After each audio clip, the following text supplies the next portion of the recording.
പകുതി വരിയും മറന്നുപോയി. എന്നിട്ട് വിറച്ച് 4 വരി പാടി. പാടിക്കഴിഞ്ഞപ്പോഴോ എല്ലാരും കൈയടിച്ചിട്ടോ. കൈയടിച്ചപ്പോ ആ കുട്ടിക്ക് ഭയങ്കര സന്തോഷം. നിങ്ങളൊന്ന് കൈയടിച്ചേ. ഞാൻ ഇങ്ങനെ സംസാരിക്കുമ്പോൾ നിങ്ങൾ കൈയടിക്കുമ്പോൾ എനിക്ക് സന്തോഷം വരില്ലേ? അതുപോലെ ആ കുട്ടി പാടിയത് തെറ്റായിരുന്നിട്ടും 4 വരിയെ പാടിയുള്ളൂ എന്നായിരുന്നിട്ടും ആ കുട്ടിക്ക് നല്ല കൈയടി കിട്ടി. ആ കൈയടി കിട്ടിയപ്പോ കുട്ടിക്ക് ഭയങ്കര സന്തോഷമായി. എന്നിട്ട് കുട്ടി ഇങ്ങനെ താഴെ ഫ്രണ്ടിൽ ഇതുപോലെ ചെന്നിരിക്കട്ടോ. അങ്ങനെ ഇരുന്നിട്ട് ഓരോരോ മത്സരങ്ങൾ. അപ്പൊ ചേച്ചിമാരൊക്കെ പാടുമ്പോ ഞാൻ പാടിയത് തെറ്റിപ്പോയെന്ന് മനസ്സിലായി. ആ കുട്ടി മനസ്സിലായി ഞാൻ പാടുമ്പോൾ തെറ്റിപ്പോയി. എങ്കിലും ഇങ്ങനെ പ്രതീക്ഷയോടെ കാത്തിരിക്കണം. എല്ലാ മത്സരങ്ങളും കഴിഞ്ഞ് സമ്മാനം കൊടുക്കുന്ന സമയമായിട്ടോ. അന്ന് തന്നെ സമ്മാനം കൊടുത്തു.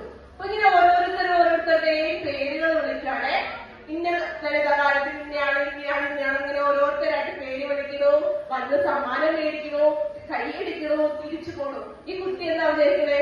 എനിക്കും കിട്ടുമായിരിക്കും. ചിന്തിക്കില്ലേ? കൈയടിക്കല്ലേ, അപ്പൊ സമ്മാനം കിട്ടുമായിരിക്കും. അങ്ങനെ ചിന്തിച്ച് വൈകുന്നേരം 6 മണിയായി ആ കലോത്സവം ദിനപ്പെട്ടോ. ആ സമയം വരെ അങ്ങനെ നോക്കിയിരുന്നിട്ട് അവസാനം എല്ലാ സമ്മാനവും കഴിഞ്ഞ് നന്ദിയും കഴിഞ്ഞ് തിരിച്ച് എല്ലാവരും എഴുന്നേറ്റ് പോവാൻ തുടങ്ങിയപ്പോഴാണ് കുട്ടിക്ക് മനസ്സിലായത് എന്താ കയ്യിൽ മാത്രമേ കിട്ടിയുള്ളൂ, സമ്മാനമൊന്നും കിട്ടിയില്ല. ആ കുട്ടിക്ക് സങ്കടം വരാൻ തുടങ്ങി, കരയാൻ തുടങ്ങി. കേട്ടോ സങ്കടത്തോടെ വീട്ടിന്റെ അടുത്തുള്ളവരുടെ കൂടെ വീട്ടിൽ പോയിട്ടോ. വീട്ടിൽ ചെന്നപ്പോഴോ അമ്മ ചോദിക്കണം കുട്ടിയോട്, നീ എല്ലാവരും പാടിയോ?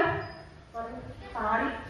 സമ്മാനം കിട്ടിയ എന്ന് ചോദിച്ചപ്പോഴത്തേക്ക് ആ കുട്ടി കെട്ടിപ്പിടിച്ചത് കരയാൻ തുടങ്ങി. അമ്മേനെ എനിക്ക് മാത്രം സമ്മാനം കിട്ടിയില്ല അമ്മേന്ന് പറഞ്ഞിട്ട്. നിങ്ങൾ കരയാറുണ്ടാ?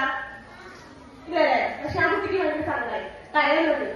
അപ്പൊ അമ്മ ആ കുട്ടിയോട് ഒരു കാര്യം പറഞ്ഞു. എന്തെന്നറിയാവോ? മോളെ പത്താം ക്ലാസ്സിൽ പഠിക്കണേ? ഒന്നിനൊക്കെയല്ലേ? മോള് 1ാം ക്ലാസ്സിലാണ് പഠിക്കുന്നത്. ഇനിയും മോളുടെ മുന്നില് വർഷങ്ങൾ